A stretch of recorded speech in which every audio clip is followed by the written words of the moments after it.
Bonjour à tous. Merci pour l'organisation des Gillards de m'avoir invité. Et merci à mon ami Eric pour son invitation. C'est toujours un plaisir pour moi de venir à Lille, surtout si ça prend que 2 heures comme aujourd'hui. Donc, je vais vous parler de la vasopressine, qui est un sujet d'actualité parce que, en fait, l'AMM a été obtenue en France assez récemment, donc en 2018, et donc on en parle de plus en plus puisque c'est maintenant un médicament qui est à notre disposition. Alors, tout d'abord, c'est quoi la vasopressine ?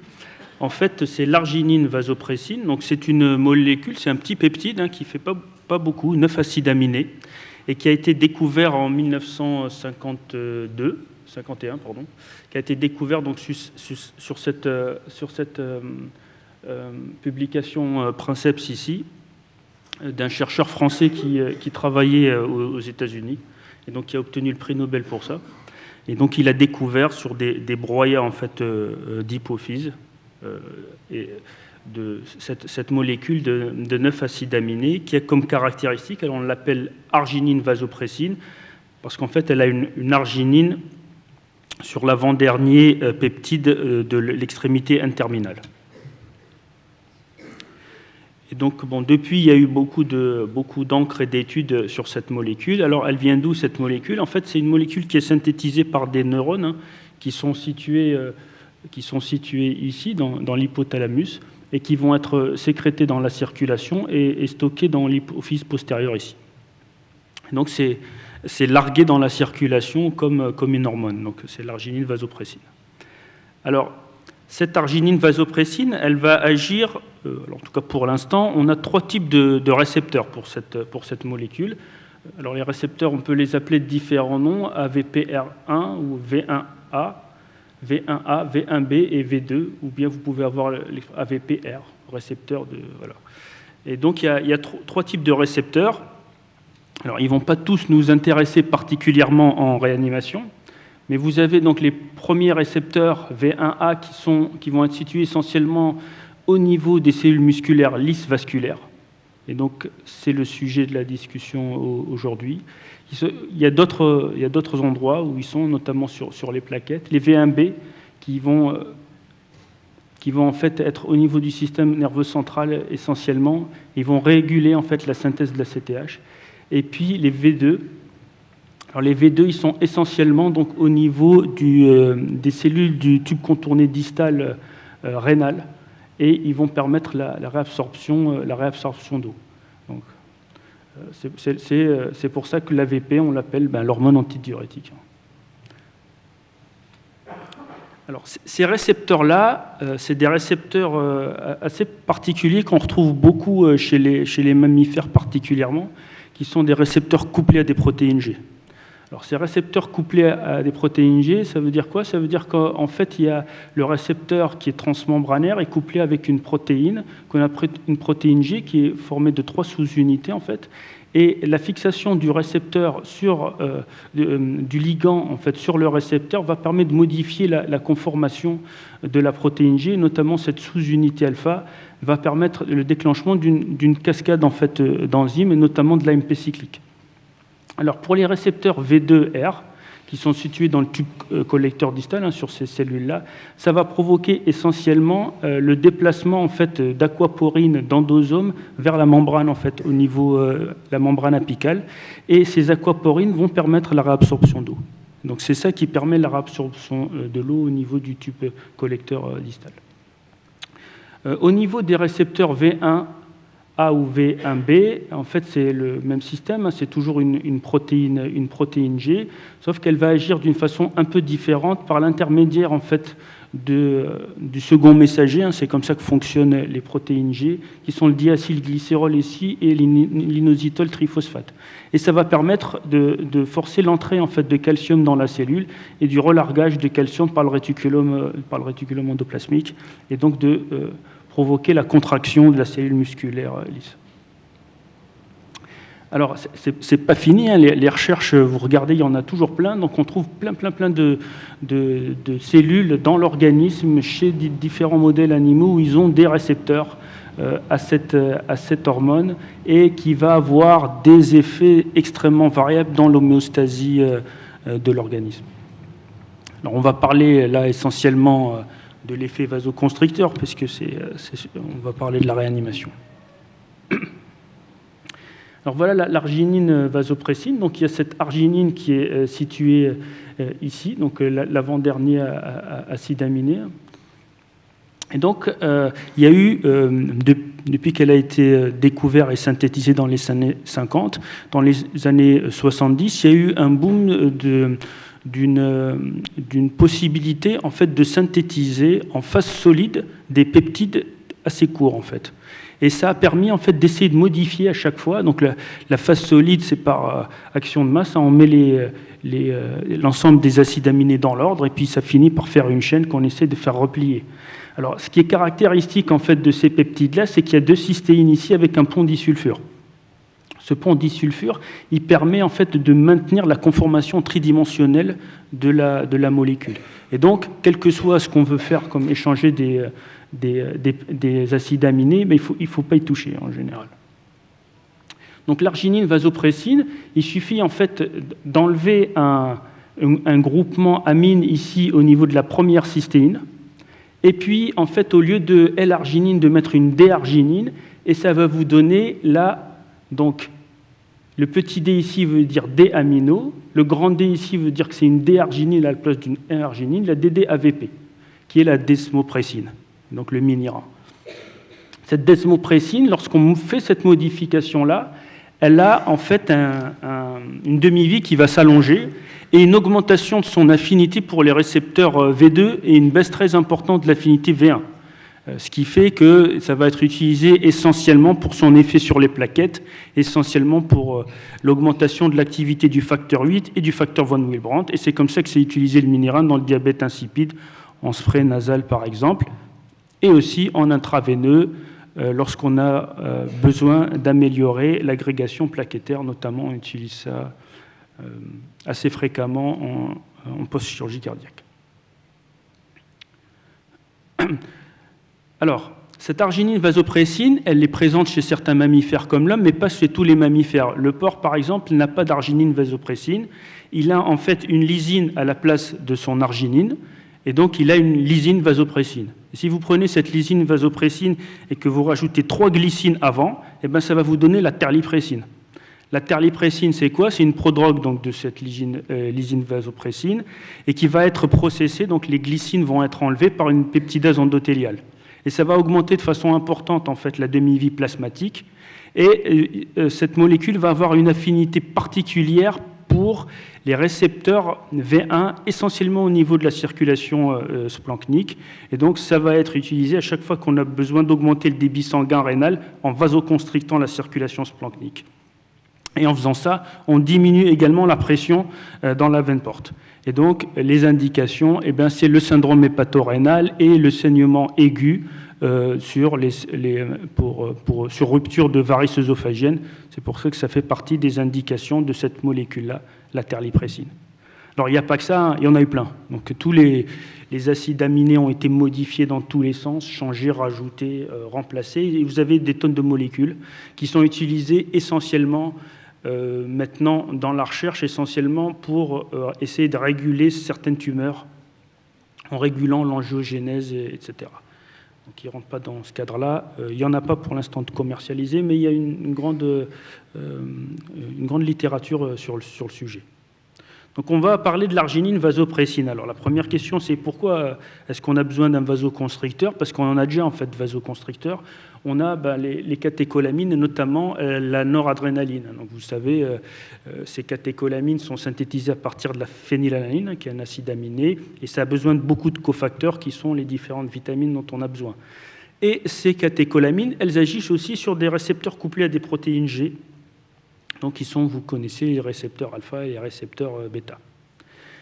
Alors, Pourquoi elle pose problème, en fait, ces catécholamines, et notamment la noradrénaline, qui est le puissant vasoconstricteur qu'on utilise? Eh bien, elles ont plusieurs effets secondaires aussi. Alors, les premiers qui ont été publiés, c'est l'effet, en fait, sur les cellules myocardiques. Ici, c'est des études expérimentales. Donc là, vous avez une cellule myocardique, par exemple, vue au microscope électronique. Vous avez un tableau à l'entrée de l'amphi, d'ailleurs, avec un cœur de souris. J'ai vu ça, où on voit bien ces cellules-là. Lorsqu'on donne des catécholamines à forte dose, le taux d'AMP cyclique va être augmenté de façon importante. Il va y avoir un empoisonnement par du calcium, si vous voulez, et vous allez avoir une modification, en fait, de la conformation de ce myocyte-là, et ce qui fait qu'il est plus fonctionnel. Et les études montrent qu'en fait, c'est la disparition, en fait, de ces qu'on appelle les rod-shaped cells là, avec l'augmentation des doses de noradrénaline. Donc, quand on augmente les doses de noradrénaline, vous voyez, il y a un passage de cette forme-là à cette forme-là. Et en même temps, vous avez une augmentation de la créatine kinase et une diminution de la capacité de la cellule à intégrer, en fait, de la phénylalanine pour fabriquer, c'est un des acides aminés qui rentre dans la fabrication, en fait, des différentes fibres musculaires. Donc, quand on augmente les doses de noradrénaline, on empoisonne finalement les cellules myocardiques, et donc on peut avoir un effet délétère sur le myocarde. Bon, entre autres, comme des effets délétères, je prends une étude au hasard ici, donc c'est cette étude qui a comparé 2 niveaux, en fait, de pression artérielle. Et vous aviez, dans le groupe de pression artérielle plus élevé, des doses de noradrénaline que vous pouvez voir ici, beaucoup plus élevées dans le groupe pression artérielle high, donc 80-85, par rapport à l'autre, et une durée plus importante, et donc un nombre, en fait, de troubles du rythme qui était plus important, par exemple.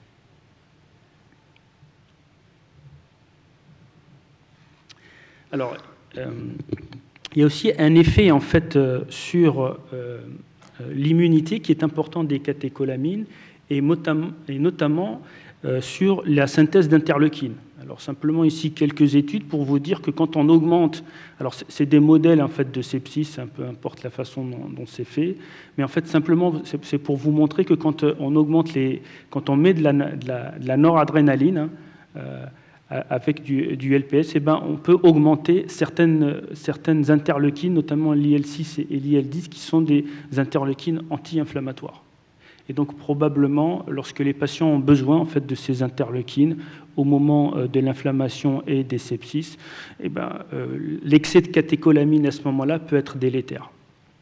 Alors ça, c'est une diapo qui rejoint un peu ce que disait Eric tout à l'heure. On a montré aussi que la capacité de phagocytose des polynucléaires neutrophiles était baissée lorsque la concentration de noradrénaline diminuait. Et pourquoi elle est baissée? Parce qu'en fait, probablement, les espèces réactives de l'oxygène diminuent à ce moment-là.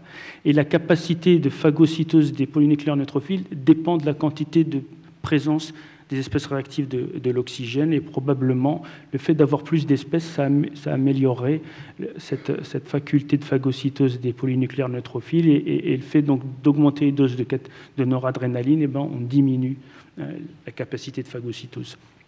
Ça a aussi un effet direct sur les bactéries, puisque plusieurs études ont montré, ici par exemple les Escherichia coli, quand on augmente la concentration de noradrénaline, on augmente le nombre de nombre de bactéries, en fait, dans les cultures ici. Alors comment ça marche, ça? Une des hypothèses, c'est ce que vous voyez dans cette étude ici, c'est que vous avez deux molécules ici qui transportent le fer, qui sont liées à des noyaux de fer, la lactoferrine et la transférine. Mais lorsque le nombre de bactéries augmente, vous voyez que ces molécules-là, elles se transforment en molécules qui ont perdu leur atome de fer ici, qui est fixé dessus. Et donc probablement, c'est l'augmentation, la noradrénaline se complexe, en fait, avec la transférine ou la lactoferrine, et permet d'améliorer la capacité des bactéries à assimiler le fer. Et donc c'est par ce mécanisme-là qu'on a une augmentation de la prolifération bactérielle.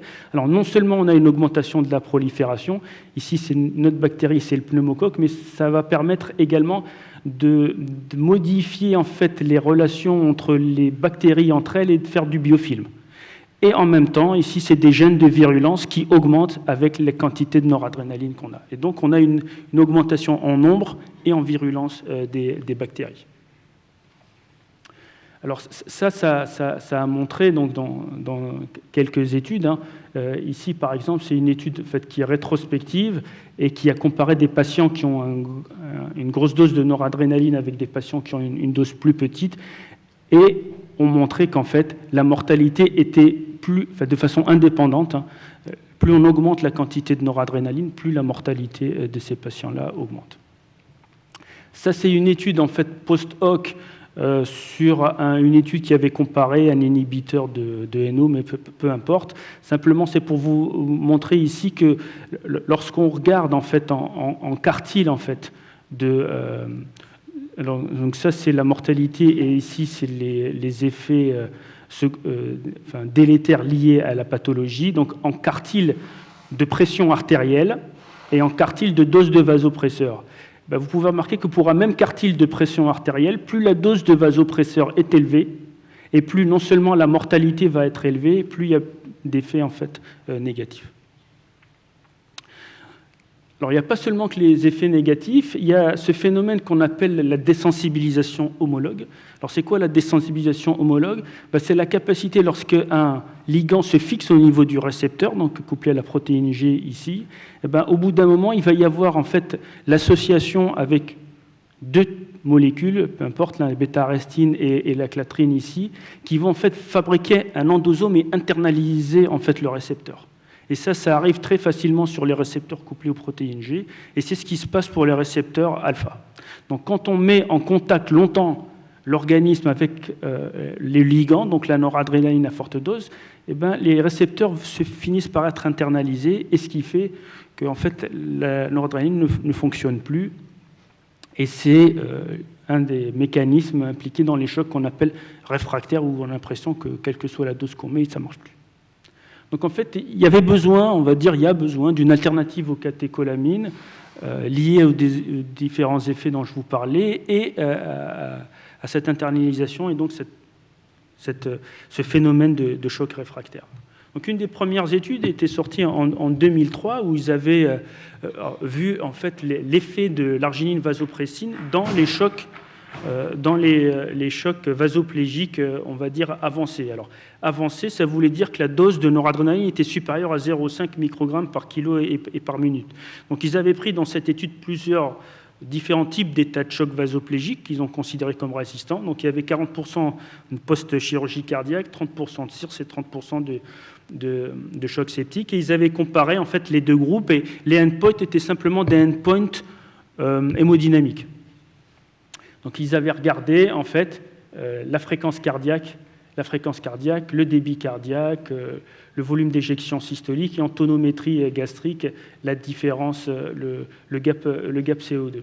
Et ce qu'on peut voir, c'était significativement en faveur, enfin positif pour le groupe arginine vasopressine pour tous les critères en fait globalement. Et donc il y a eu besoin après d'études sur des endpoints un peu plus costauds, et notamment cette étude dont vous avez entendu parler, donc qui est sortie en 2008, qui est l'étude VAST. Alors l'étude VAST, c'est quoi? C'est une étude multicentrique. Il y a eu 27 centres au Canada, Australie, aux États-Unis, et ils ont randomisé des patients qui étaient en choc septique sous noradrénaline. Donc après avoir été mis en noradrénaline, ils étaient randomisés en deux groupes. Dans un groupe, ils rajoutaient de l'arginine vasopressine à une dose entre 0,01 et 0,03 unités par minute, et dans l'autre groupe, ils augmentaient simplement pour avoir un objectif de pression artérielle. Et il y avait du crossover si jamais ça ne suffisait pas à obtenir la cible en termes de pression artérielle. Alors, le résultat de cette étude-là, le endpoint, c'était la mortalité à 28 jours. C'est une étude qui est négative à 28 jours. Donc il n'y avait pas de différence entre les deux groupes, celui qui a reçu l'arginine vasopressine et la noradrénaline. Quand on regarde, alors on a l'impression qu'il y a une petite tendance à 90 jours en faveur de la vasopressine. Et quand on regarde les effets secondaires délétères, il n'y a pas grand-chose, si ce n'est qu'il y a peut-être un peu plus, une petite tendance, un peu plus d'ischémie digitale avec l'arginine vasopressine. Quand on regarde l'étude en sous-groupe, on voit qu'avec les patients en choc les moins sévères, la mortalité est significativement plus basse à 90 jours. Bon, c'est une étude en sous-groupe quand même, mais ça a l'air d'être vrai pour les chocs septiques les moins sévères. Il y a eu plusieurs autres, on va dire, critiques à cette étude. Un, c'est que les doses étaient considérées comme petites, puisqu'on s'est arrêté à 0,03 unités par minute maximum d'arginine vasopressine. Le début, quand on regarde en détail, il est assez tardif d'introduction de l'arginine vasopressine. Pourquoi? Parce qu'il était en moyenne dans les deux groupes de 12 heures, en fait. Donc, en fait, c'est qu'au bout de 12 heures que les patients recevaient l'arginine vasopressine. Bon, et vous savez tous que si on veut... Plus souvent, dans toutes les études, on sait bien que si on veut améliorer le pronostic des états de choc, il faut le faire assez précocement. Et 12 heures, ça paraissait un peu long quand même. Après, il y a eu d'autres études en sous-groupe. C'est l'effet de l'association avec le corticoïde et l'effet rénal. Donc, il y a eu une étude post-hoc qui a été faite et qui, en fait, a regardé comme endpoint, en étude post-hoc, les critères RIFL, qui sont les critères en fait, d'insuffisance rénale. Et ils ont pris cette catégorie qui est la catégorie risque, c'est-à-dire que les patients avaient une augmentation d'au moins 1,5 fois de leur créatinine sérique. Donc vous voyez dans les deux groupes donc de l'étude VAST en post-hoc ici, on a l'impression que la créate elle est quand même plus élevée dans le groupe noradrénaline en permanence par rapport à l'autre.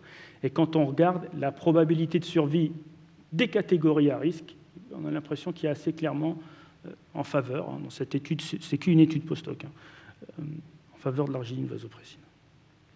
Il y a une autre étude en fait, post-hoc de VAST qui a essayé de voir l'effet de la combinaison corticoïde et arginine vasopressine. Et donc, ils ont repris, en fait, ils ont divisé les patients en deux groupes, ceux qui ont reçu des corticoïdes, qui représentaient 60-70% des patients, et ceux qui n'ont pas reçu de corticoïdes. C'est quand même beaucoup de patients. Et ils ont remarqué un effet assez intéressant, c'est que dans le groupe qui n'en a pas reçu, la mortalité était plus élevée. Donc la survie, on va prendre dans ce sens positif, la survie était plus élevée dans le groupe noradrénaline. Alors que dans le groupe avec corticoïdes, c'était le contraire, la survie avait l'air d'être mieux dans le groupe vasopressine. Donc probablement il y avait une interaction entre les corticoïdes et la vasopressine, et il faudrait probablement les associer pour voir si vraiment il y a un effet. Et donc à partir de ces constatations-là, donc, il y a une étude qui est sortie après, qui est l'étude Vanish, qui est une étude anglaise dans différents hôpitaux, en Irlande et en Angleterre. Donc, ils ont pris en fait des patients qui étaient en choc septique. Et donc, les patients étaient randomisés 2 fois. Donc, la première fois pour recevoir soit de l'arginine vasopressine, soit de la noradrénaline. Tout de suite, c'était l'un ou l'autre. Après, il y avait un crossover s'il y avait besoin, si la pression artérielle n'était pas suffisante. Mais initialement, ils étaient randomisés pour l'un ou l'autre. Et deuxièmement, ils étaient randomisés pour recevoir ou pas des corticoïdes, ce qui fait qu'il y avait 4 groupes. Un groupe qui reçoit arginine vasopressine plus les corticoïdes, un groupe qui reçoit que de l'arginine vasopressine, un groupe qui reçoit que de la noradrénaline et un groupe qui reçoit noradrénaline plus corticoïdes. Donc en fait, ils ont après regardé les résultats et en fait, en termes de... Alors oui, attendez, 2 choses, je ne vous ai pas dit. Le endpoint, je ne vous en parle pas. Alors le endpoint, ce n'était pas la mortalité, mais c'était la survie sans insuffisance rénale. C'est-à-dire pour essayer de voir si cet effet sur la fonction rénale que retrouvait sur les études post-hoc de VAST était correct ou pas. Et donc, il se retrouvait avec en termes de survie sans insuffisance rénale, peu importe les groupes, en une espèce de courbe en U. Donc, ils ont étudié la courbe en U, et puis ils ont pris en fait le dernier groupe de ces patients-là qui ont survécu sans insuffisance rénale pour les comparer. Et donc, qu'est-ce qu'ils trouvent? Ils trouvent finalement qu'il n'y a pas de différence significative sur la survie ici à 28 jours sans développer d'insuffisance rénale ou sur les jours vivants sans insuffisance rénale. Et donc on ne retrouve pas les résultats qu'on espérait dans cette étude, donc qui est négative. Bon, on peut regarder, quand on regarde en détail, on a l'impression que la créate est un peu plus basse et que la diurèse est un peu plus élevée. Mais finalement, ce n'est pas significatif, donc c'est une étude qui est négative. Tout simplement pour vous parler d'une autre molécule qui ressemble à l'arginine vasopressine, qui n'est pas commercialisée, mais qui a été utilisée dans le choc septique, et c'est la célépressine. Donc la célépressine, on remplace par une ornithine ici, l'arginine. Et donc dans cette étude-là, qui a été une étude randomisée aussi l'un ou l'autre, pour passer vite, il n'y a pas de différence sur la mortalité. Donc, ce qu'on peut conclure, c'est qu'il n'y a pas d'intérêt clairement démontré de remplacer en fait, la noradrénaline par l'arginine vasopressine dans le choc septique ou de surrajouter, en tout cas sur le pronostic, différents chocs septiques. Alors, l'AMM a été obtenue en 2018 et c'est pour ça, à cause de différentes études, que la commission de transparence en fait, de l'HAS n'a pas autorisé le remboursement de la molécule. Alors, ça pose le problème que les hôpitaux, les pharmacies des hôpitaux sont un peu réticentes à l'acheter et à le donner parce qu'en fait, il n'est pas remboursé. Donc, c'est vraiment à la charge de l'hôpital. Bon, alors le labo a essayé de remettre en cause cette décision au Conseil d'État et il a été débouté, en fait, pour plusieurs raisons. La première, c'était logique en disant pourquoi on a l'AMM et on n'est pas remboursé. Ça ne paraît pas logique. Et en fait, finalement, le Conseil d'État a dit que les deux commissions n'étaient pas liées l'une par l'autre et qu'on pouvait revoir les choses, notamment que l'AMM qui en fait l'autorise dans l'hypotension réfractaire consécutive à un choc septique. Et comme vous avez pu voir dans les études, ce n'est pas les patients des études, quoi. Donc c'est ça qui posait un petit peu problème. En tout cas, dans l'AMM, le dosage c'est de 0,01 à 0,03. Et ce qui est précisé dedans, c'est que les doses plus élevées sont réservées au cas d'urgence, ce qui a été aussi critiqué par le Conseil d'État en disant le choc septique, il y avait des experts quand même, c'est toujours de l'urgence, quoi. Voilà. Alors il y a une autre étude qui n'est pas de choc septique, qui est l'étude Vanx, qui a regardé en fait la vasoplégie post-cardiotomie pour voir si ça marchait. Et donc là, c'était un endpoint composite mortalité plus complications. Et donc les patients étaient randomisés à recevoir au début soit de la noradrénaline, soit de l'arginine vasopressine avec des doses qui pouvaient monter de façon plus élevée. Donc bon, la concentration plasmatique était plus élevée, d'accord. Et en fait, le résultat, c'est que c'était une étude qui était positive sur le critère principal de jugement. On avait une amélioration dans le groupe arginine vasopressine. Alors quand on regarde en détail, ce n'est pas sur la mortalité et pas sur ces défaillances-là, c'est essentiellement sur la défaillance rénale en fait, que ça ressortait et ça permettait aux critères primaires de jugement de revenir positivement. Et puis, il y avait également dans les critères secondaires moins d'arythmie complète par fibrillation auriculaire dans le groupe arginine vasopressine avec une petite diminution de la durée de séjour en réa d'un jour. Donc voilà les résultats. Alors, quand on regarde en détail, il y a beaucoup de patients ont reçu de la dobutamine quand même. C'est la chirurgie cardiaque en PEROP, 30% dans les deux groupes. Et puis la durée, en fait, quand on regarde dans le groupe vasopressine, de la dobutamine était quand même plus importante. Excusez-moi, dans le groupe noradrénaline, la durée de dobutamine était quand même plus importante. Et vous savez que l'arythmie complète, c'est souvent lié aux inotropes également. Donc il y a une méta-analyse qui a été faite. Qu'est-ce qu'elle montre ? En fait, c'est ces études dont je vous ai parlé. Donc pas de différence sur la mortalité, pas de différence sur le besoin d'épuration extra-rénale. Et puis, en effet secondaire, pas de différence non plus. Donc, quand on reprend les méta-analyses avec tous les autres analogues, on ne trouve pas de différence non plus. La seule chose qui est retrouvée, c'est un risque d'ischémie plus importante, d'ischémie digitale plus importante avec l'arginine vasopressine. Alors simplement, avant de conclure, je vais vous parler d'un autre intérêt hémodynamique dont il faut parler de l'arginine vasopressine. Vous parlons de cette étude-là qui est assez intéressante. Donc en fait, c'est des animaux qui ont fait des traitements un petit peu barbares qui consiste à faire une rachianesthésie assez haute avec de l'alcool pour supprimer toute l'innervation sympathique, à couper la tête, et puis à donner des IEC. Donc on bloque toute la capacité en fait, vasoconstrictrice de l'organisme et on va séparer les circulations pulmonaires et les circulations systémiques avec deux pompes qui gèrent en fait les deux circulations et on va mesurer la pression artérielle. Donc, sur le plan systémique, quand on fait marcher, vous voyez que la courbe entre le flux, donc le débit et la pression artérielle, elle augmente avec l'augmentation de la vasopressine. C'est-à-dire que vous avez une augmentation des résistances vasculaires systémiques, ce qui est attendu avec l'arginine vasopressine. Donc, il y a la pente de la courbe qui augmente. Lorsqu'on fait exactement la même chose, mais simplement à droite, vous voyez la courbe, quelle que soit la dose d'arginine vasopressine, elle ne bouge pas. Ce qui veut dire qu'il n'y a pas d'augmentation des résistances vasculaires pulmonaires.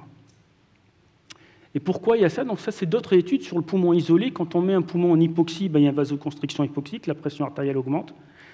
Par contre, quand on arrête l'hypoxie, on injecte même des grosses doses d'arginine vasopressine, il n'y a pas d'augmentation de la pression artérielle pulmonaire. Ici, c'est un rat en hypoxie, et donc on va mesurer en fait les résistances vasculaires pulmonaires en injectant de l'arginine vasopressine ou sans arginine vasopressine. Et vous voyez, il y a ça qui se passe, la courbe d'arginine vasopressine pendant l'hypoxie. Donc la durée de l'hypoxie, elle reste toujours plus basse, donc avec des résistances vasculaires pulmonaires qui sont toujours plus basses.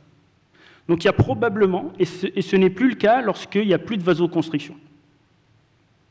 Ce qui veut dire que probablement, lorsqu'il y a une vasoconstriction, eh bien, il y a un effet inhibiteur ou vasodilatateur de l'arginine vasopressine sur la pression artérielle pulmonaire. Et vous voyez dans cette étude-là, où en fait, ils mettent de l'arginine vasopressine, ils mettent avec un inhibiteur de NO, et vous voyez que la vasodilatation, donc ils vasoconstrictent d'abord le poumon, puis ils voient le degré de vasodilatation. Et donc quand on met un inhibiteur de NO, ça ne fonctionne plus. Et quand on met en excès de la L-arginine, et qui est en fait le substrat pour fabriquer du NO, il y a une récupération. Donc probablement c'est dû à une augmentation de la synthèse de NO par l'arginine vasopressine au niveau du système vasculaire pulmonaire. Donc en conclusion, sur le choc septique, il n'y a pour l'instant pas d'intérêt sur l'augmentation en fait, du pronostic, et il y a peut-être bien un intérêt potentiel en fait, sur la prévention de l'insuffisance rénale aiguë et de l'arythmie complète par fibrillation auriculaire. Alors, ce n'est pas nécessairement dans le choc septique, probablement dans le choc vasoplégique. Et il y a peut-être une petite niche sur les patients qui sont vasoplégiques, qui ont une dysfonction droite avec une HTAP. Et à ce moment-là, ça serait peut-être intéressant. Je vous remercie de votre attention. Merci beaucoup.